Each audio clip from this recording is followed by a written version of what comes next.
Hey, what's up guys? Ben Clark here for Adapt to Perform. In today's video, I'm going to be showing you some hip mobility drills. So the idea behind this is that it's going to be really great for you. And you might be thinking, why do I need to do hip mobility? I'm in a wheelchair, I don't use my legs, but it's super important. So I think of it in a couple of different ways about why it's important. The first thing, and probably why you clicked on this video, is that it helps reduce the spasms in your legs. Part of the reason why there's spasms is that we have tight muscles. Mobilizing the joints, less tight muscles, less spasms is exactly what we want. Right, so the next thing we're thinking about is our posture.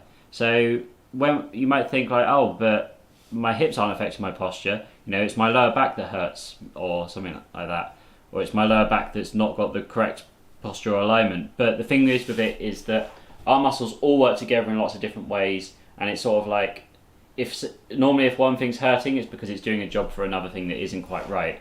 So mobilizing these hip joints is going to take massive strain off that lower back, and it's going to really help with the posture. And as I was saying with the posture, pain. So like with our joints being tight and that, there's going to be a lot of pain in those sort of areas. You know, your lower back is sort of like compensating maybe if you've got lower back function. If you haven't got lower back function, it could be even worse because it's throwing it out of line and you can't do anything to stop it throwing it out of line, so you have some other problems but in sort of the opposite direction. The other thing, and the lastly, is that this is going to really help with our circulation. It's going to help prevent against sort of like osteoporosis and lots of other sort of musculoskeletal related sort of injuries and diseases and that sort of thing. So I hope you enjoy this video, guys. That's most of the talking and the detail gone away. The rest of it is a nice, easy sort of stretching mobility routine. So I hope you enjoy, and I'll see you on the bed.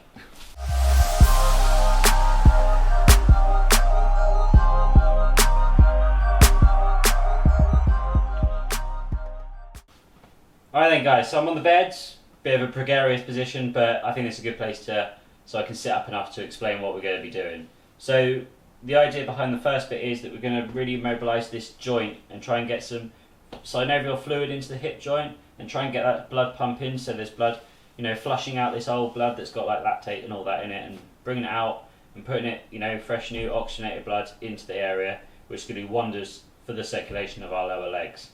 Okay, so the first thing we're going to do, be lying on our back. Just gonna stretch that, right, and then we're gonna grab one leg sort of underneath the knee. We're gonna pull it back, and we sort of go lie back in the bed.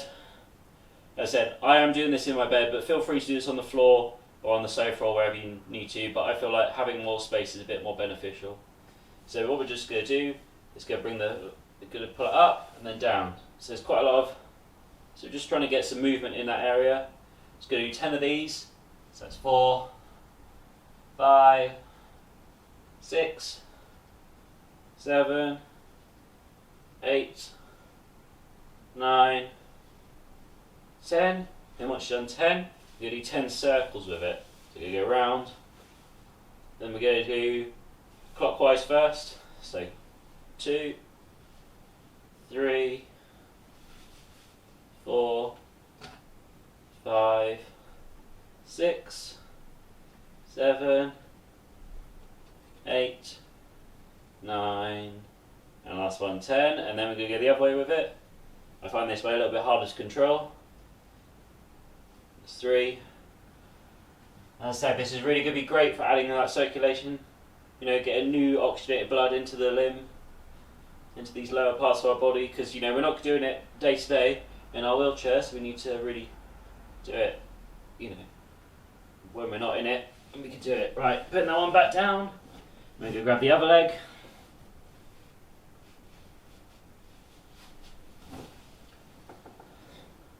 Then we're going to pull that here towards, then away, doing 10 of these.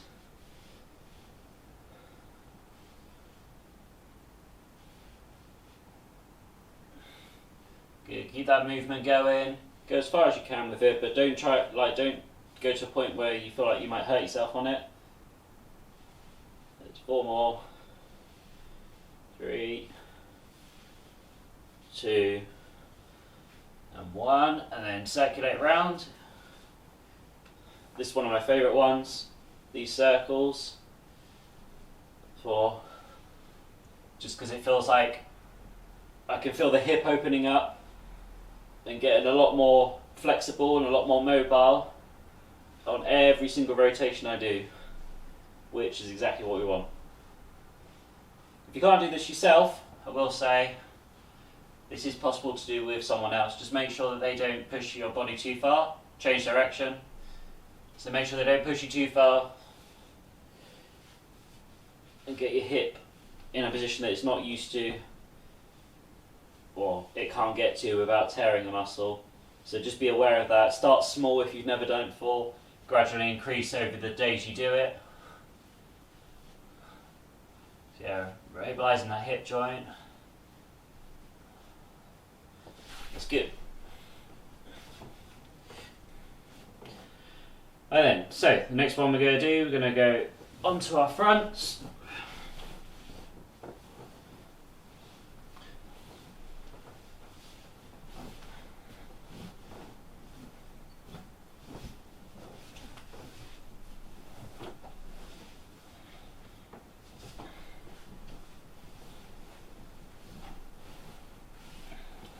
Alright, so we're on our fronts. Yeah, you might have felt like when you turn around or rotate, you might feel like your legs have already started to, start to relax a bit, which is good. That's what we want.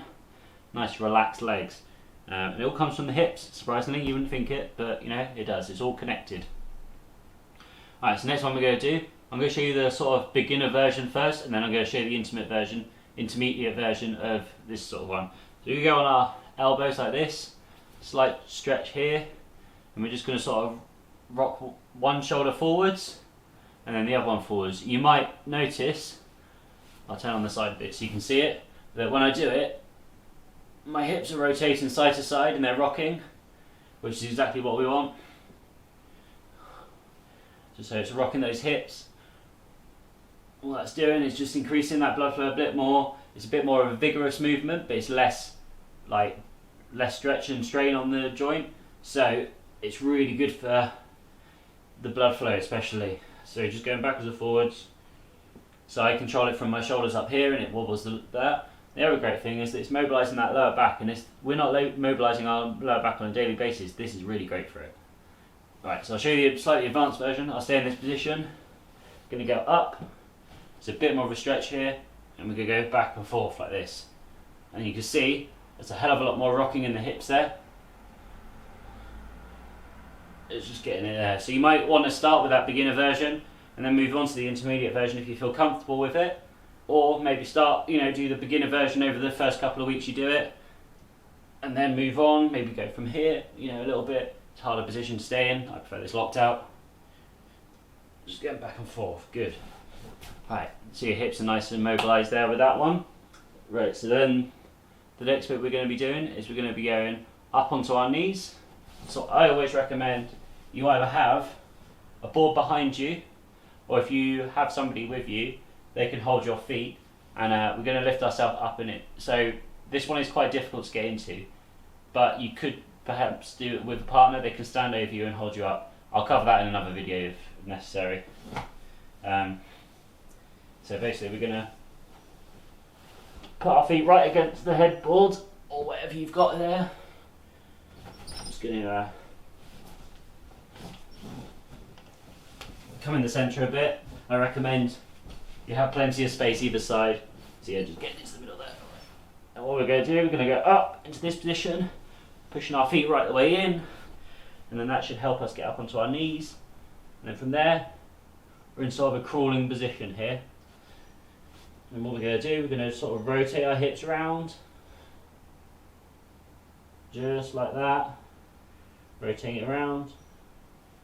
We're going to try 10 in each direction. Do 10 full ones in one direction, and then 10 in the other direction.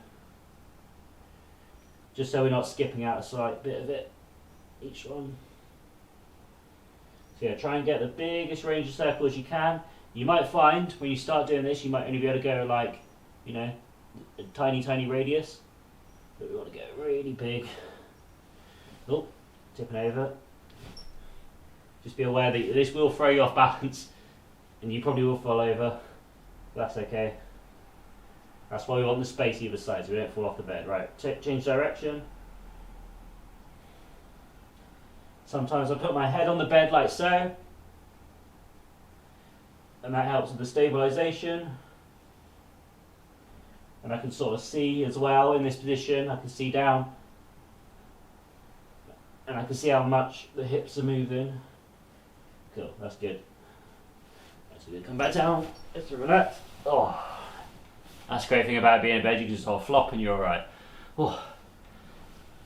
Right then, so I had to have a little bit of rest after that one.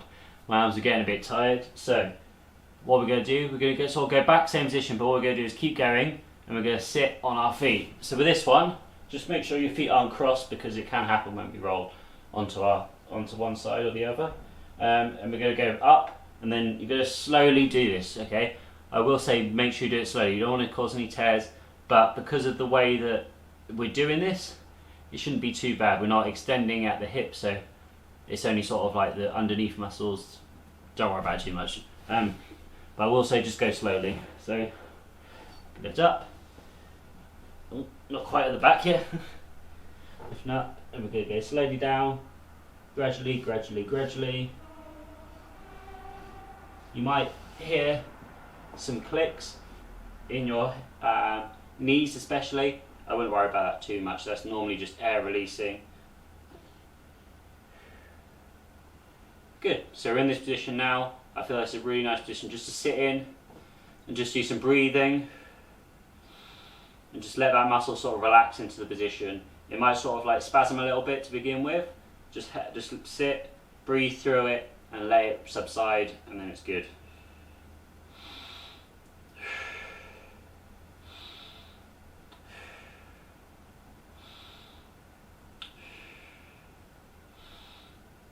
Then, so you're just going to flop back down. Once you've done that, that's how I like to do it. Just going to crawl up to the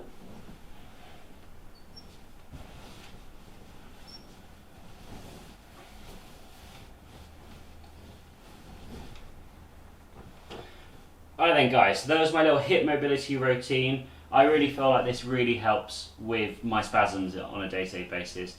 I personally don't have pain, but people that I've helped with, if their pain's related to musculoskeletal stuff and not to nerve pain, this helps massively with them. Just doing these sort of movements, you know, that's why the pain's coming on, because we're not using those muscles. So it's good to make sure they're getting moved as much as we can. If you can, I'd recommend doing this on a daily basis. You know, our bodies are meant to walk, you know, they're meant to be on our feet, they're meant to be moving all the time, they're quite supportive muscles as well, and that means we should be working them even if we're not, you know, and not using them can lead to other health problems further down the line. You might not be experiencing it yet, but 20, 30 years down the line, it might hit you like a brick, okay? So I hope you enjoyed that video, guys. Please let me know if you like this, if you try it out down below, give it the thumbs up, and as always, make sure you subscribe to the channel. It just lets me know that you like what I'm doing, and I'll keep doing it. Well, I'll keep doing it anyway because I like doing it. But yeah, hope you enjoy that, guys, and I'll see you next time.